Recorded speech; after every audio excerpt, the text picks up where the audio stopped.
ఎంతసేపటికి వచ్చారు? ఫోన్ చేయగానే ఈ బిట్టేనా పోయింది ఇక్కడ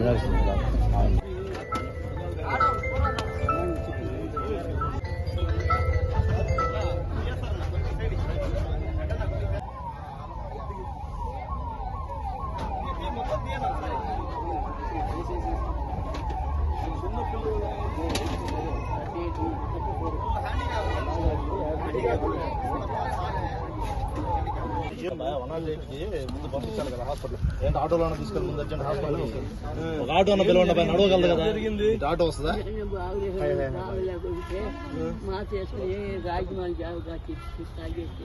కనుక్కున్నాను ఎందుకని మనకు వచ్చింది పైకి వచ్చిన దాకా నాకు తెలియదు సార్. నాకు పైకి మంట వచ్చిన దాకా నాకు తెలియపోయింది. ఈ పక్క నుంచి మంట వచ్చేసింది. కరెంట్ ఉండి పక్క కొట్టాలా నాకు. ఈ పక్క నుంచి మంట వచ్చే లోపల పక్కన అబ్బాయి ఉన్నాడు.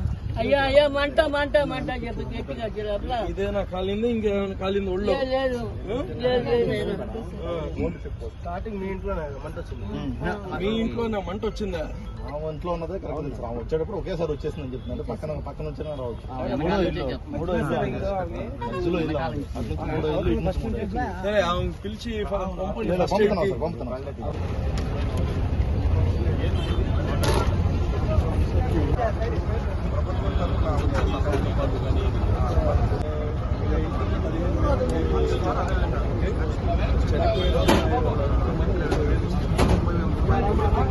గవర్నమెంట్ నుంచి 5,000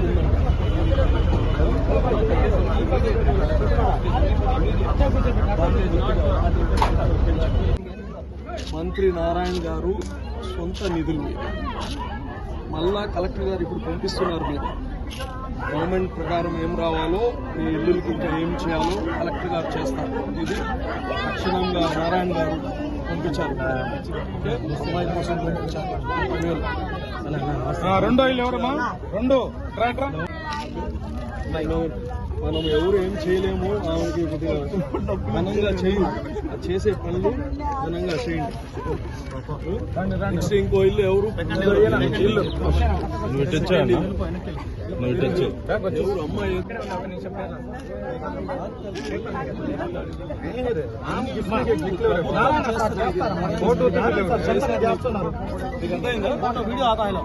ఇల్లు కాలిపోయిన వాళ్ళు చేస్తారు.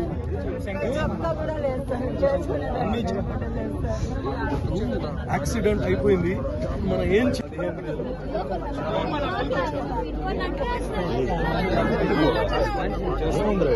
అలా అంటే ఎప్పుడో కాదు.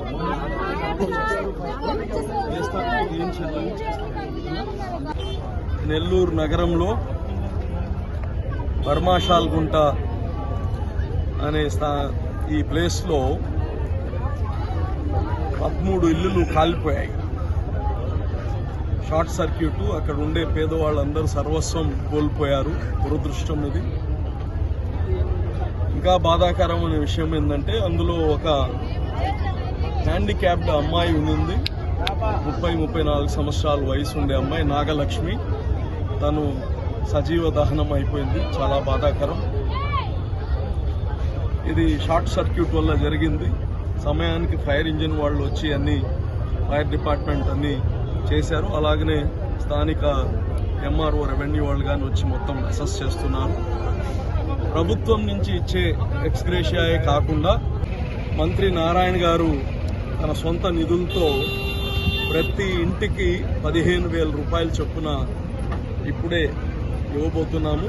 అదేవిధంగా ఆ నాగలక్ష్మి ఎవరైతే అమ్మాయి చనిపోయిందో వాళ్ళ కుటుంబానికి ఒక 30,000 రూపాయలు